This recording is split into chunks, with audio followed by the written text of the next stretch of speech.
पाकिस्तान और भारत की एक तारीख है। What A Shem for us कि हम 22-23 करोड़ का मुल्क है, दुनिया में एक एटम बम रखने वाला कंट्री है और हमारे पास अंदर कोई पावर नहीं है। भारत को कई बार पाकिस्तान की तरफ से अमन का पैगाम भी दिया गया, हाथ भी बढ़ाया गया, लेकिन भारत तारीख नहीं भुला पा रहा। सबसे पहले तो मैं समझता हूं कि अब वो टाइम गुजर चुका है कि आप अब अपने पाकिस्तान का भारत के साथ कंपैरिजन करें। वो बहुत टाइम गुजर चुका है।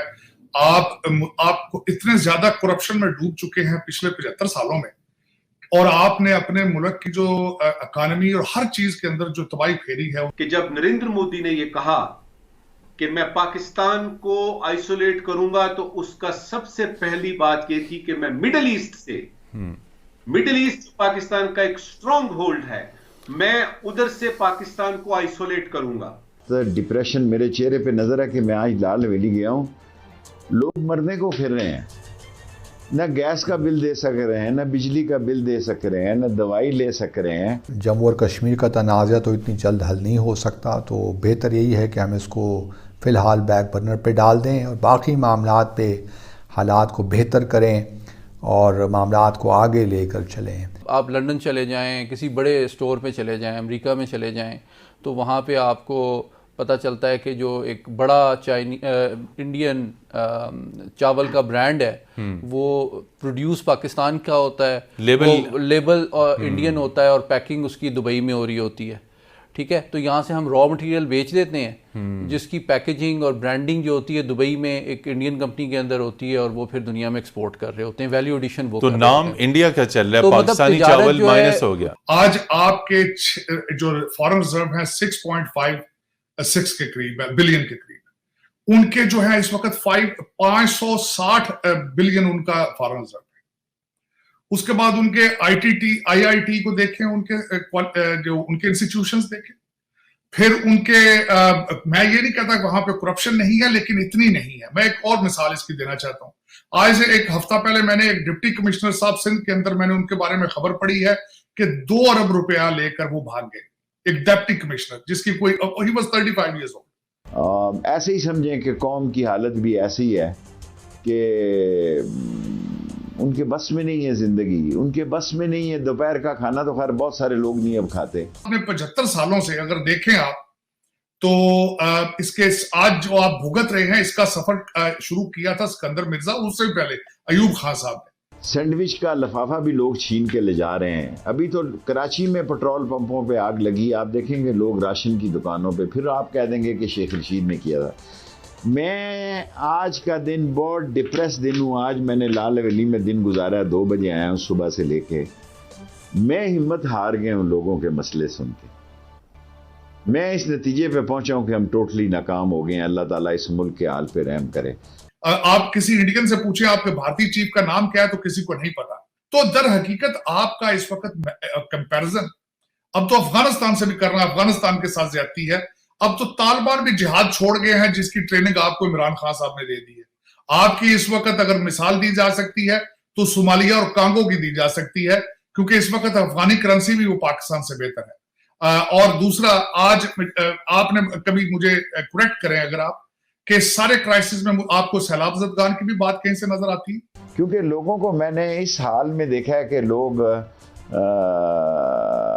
ऐसे जुमले इस्तेमाल कर रहे हैं कि जी इससे मौत आ जाए तो बेहतर है। जो ज़िंदगी हम गुजार रहे हैं, हम बच्चों को दूध नहीं दे सकते और बिजली का बिल जब आएगा, वो कहता है अच्छा लोड शेडिंग है ना, कम बिल आएगा, लोड शेडिंग में मर जाएं बेहतर है, गर्मियों में मर जाएं तो बेहतर है। इस बिल से कौन निजात दिलाएगा? और जो नोज़ल पेट्रोल पंप वाला डालता है ना जी, मैं परसों या 4 दिन पहले चौई साहब गया हूँ, तो जो पंप नोज़ल जिसने मेरी गाड़ी में पेट्रोल डाला, वो कह रहा था शेख साहब जिसके नोज़ल डालते हैं ना वो चोर और गद्दार की बात करता है और शो पालशिया को और चेरी ब्लॉसम को गाली देता है। आपके इस वक्त दोनों बॉर्डर जो है, एक बॉर्डर पे भारत की आर्मी और भारत के डिफेंस मिनिस्टर साहब आपको मुसलसल कह रहे हैं कि हमने पाकिस्तान ऑक्युपाइड कश्मीर लेना है। टीटीपी ने आपके अंदर घुस के आपके फौजियों के सिपाहियों के सर उतार के साथ लेके जा रहे हैं, लेकिन किसी के माथे पे बल देखा है आपने? तिजारत एक मतलब एक कॉम्प्लेक्स वैल्यू एडिशन का एक दुनिया में सप्लाई चेन का हिस्सा है। तो अगर यहाँ से कोई चीज़ें गई हैं इसराइल इनडायरेक्टली, तो आई अज्यूम कि वो मिडल ईस्ट में किसी थर्ड पार्टी और देखें कई ममालिक हैं जिसमें मिस्र है, तुर्की है, कतर है, ओमान है, कई ममालिक के रवाबित तो उनके साथ मौजूद हैं। जी हाँ, अब यूएई के साथ भी उनके अब I2U2 के बाद तो बहुत करीबी रवाबित इवन सिक्योरिटी के शोबे में भी इस्तवार हो चुके हैं। तो इनडायरेक्टली तो ये चल रहा है, लेकिन जहाँ तक डायरेक्ट फॉर्मल बायलैटरल रिलेशंस की का ताल्लुक़ है, तो मैं समझता हूँ उसमें तीनों चीज़ें को हमें मद्देनज़र रखना पड़ेगा, जिस तरह बेस्टर साहब ने बहुत जामिया आपको बताया। एक तो देखें आलमी सियासत में तब्दीलियाँ तो बहुत सी आ रही हैं डेफिनेटली, लेकिन दूसरी बात यह है कि हमें उसका कॉस्ट बेनिफिट एनालिसिस करना पड़ेगा। इंडिया का जो फॉरेन पॉलिसी है उसमें भी हमारे लिए कई लेसन्स हैं। देखिए, मैं मिडल ईस्ट के हवाले से हमेशा से कहता हूँ कि मिडल ईस्ट के हवाले से इंडिया की पॉलिसी आप देखें कि उसके ईरान से भी अच्छे ताल्लुकात हैं, उसके इंडिया से भी, उसके इसराइल से भी अच्छे ताल्लुकात हैं, उसके सऊदी अरब के साथ भी अच्छे ताल्लुकात, मैं मिडल ईस्ट की बात कर रहा हूँ, सऊदी अरब के साथ भी उसके अच्छे ताल्लुकात हैं, यूएई के साथ भी उसके अच्छे ताल्लुकात हैं। तो भारत यूएई ताल्लुकात तो मजबूत तरीन है। तो वो जियोपॉलिटिकल कंपटीशन में एक अलाइनमेंट किए बगैर तिजारती और दूसरे शोबे हैं उनमें अपने कौमी मफादात को वो आगे बढ़ा रहे हैं।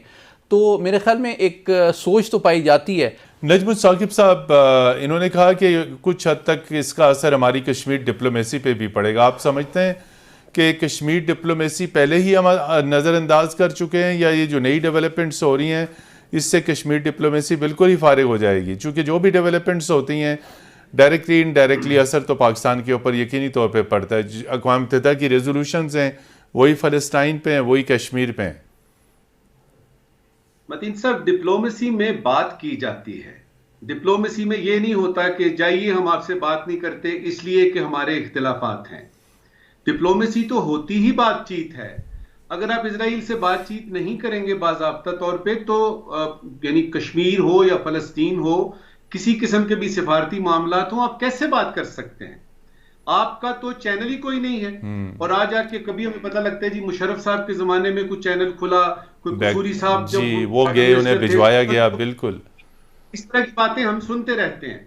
सवाल ये है, मैं आपको 3 इसमें ऑप्शंस देता हूं मतीन साहब, आपको और अपने यानी सैयद मोहम्मद अली साहब को और आपके जो सुनने वाले और देखिए, पहली ऑप्शन है कि आप इजराइल को तस्लीम ना करें, इसी तरह से चलता रहे जिस तरह चल रहा है, और वो जज्बाती आपका वो सिलसिला जारी रहे कि जी हम ये जो OIC बनी थी ये तो फलस्तीन के लिए बनी थी और पाकिस्तान जो था वो OIC का पहला होस्ट था और उस वक्त से लेके अब तक हम फलस्तीन के साथ हैं वगैरह वगैरह, चलते रहें इसको लेके।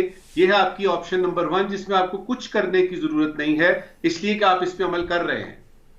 दूसरी ऑप्शन, आप इजराइल को तस्लीम कीजिए और उसके रंग में ढलने की कोशिश करें। इजराइल को तस्लीम करें, उसके रंग में ढलने की कोशिश करें और उससे जो आपको तजारती और सिफारती वो जो फायदे मिलते हैं उनको उठाएं। क्यों ना उठाएं आप? तीसरी ऑप्शन, आप इजराइल को तस्लीम करें लेकिन उसूली मौक़िफ़ अपने साथ रखें। मिसाल के तौर पे कि कश्मीर की बात आती है या फलस्तीन की आती है, हम नहीं मानते इजराइल को, और हम फलस्तीन का जो उसूली मौक़िफ़ है, जो समस्या है, जो फलस्तीन का कॉन्फ्लिक्ट है, वो उनसे बायलैटरली भी बात कर सकते हैं। तो ये 3 ऑप्शंस मैं आपको दे रहा हूं। अब इसमें ये बात मोहम्मद अली साहब की बिल्कुल ठीक है कि इस वक्त इस्लामाबाद में वो माहौल नहीं है कि इस किस्म के सेंसिटिव हालात पे या इस तरह की सेंसिटिव चीज पे कोई डिबेट हो, कोई कौमी डिबेट हो, कोई बात निकले। लेकिन ये जो इस वक्त की सियासी इंतशार है पाकिस्तान में, या जो हमारे बहुत सारे मसाइल इस वक्त चल रहे हैं इकोनॉमिक वगैरह, ये सारी जिंदगी तो नहीं चलने, कभी तो हल भी होने हैं। बिल्कुल मतीन हैदर साहब, हमने एक उसूली फैसला करना है कि जो ही पाकिस्तान में हालात बेहतर होते हैं और किसी किस्म का कंसेंसस डेवलप होने के चांसेस नजर आते हैं, तो आपको मैंने जो 3 ऑप्शंस दी हैं, पहली ऑप्शन मैं दोबारा से बताता हूं, इसको इसी तरह से रखें और नुकसान उठाते रहें। अच्छा, एक बात और आपको मैं बताऊं, जब नरेंद्र मोदी ने ये कहा आज से कुछ बरस पहले अपने पहले टेन्योर में, और फिर उसको उन्होंने दूसरे टेन्योर में रीइटरेट किया, उन्होंने कहा मैं पाकिस्तान को आइसोलेट कर दूंगा। जरा ये गौर से सुनिएगा, मैं बड़ा क्या अहम कह रहा हूं। स्टेटमेंट था, बहुत अहम स्टेटमेंट था, बिल्कुल। हाँ, मैं पाकिस्तान को, आप मुझे ये बताइएगा कि क्या उसने आइसोलेट करना है नॉर्वे स्वीडन से, हमें नॉर्थ अमेरिका से करना है, साउथ अमेरिका से करना है, साउथ एशिया से करना है, कि मिडिल ईस्ट से करना है? अगर आपकी निगाह बड़ी गहरी है दुनिया की पॉलिटिक्स में और पाकिस्तान के बारे में आप बहुत अच्छा जानते हैं और हिंदुस्तान के अजाइम को भी, तो मैं आपको गारंटी से कहता हूं कि जब नरेंद्र मोदी ने यह कहा कि मैं पाकिस्तान को आइसोलेट करूंगा, तो उसका सबसे पहली बात यह थी कि मैं मिडिल ईस्ट पाकिस्तान का एक स्ट्रॉन्ग होल्ड है, मैं उधर से पाकिस्तान को आइसोलेट करूंगा। अब आते हैं आप यानी फाइनल बात की तरफ कि ये तीनों ऑप्शन जो मैंने दी हैं, इस पे जी। बहस करनी बड़ी जरूरी है, क्योंकि पाकिस्तान को नुकसान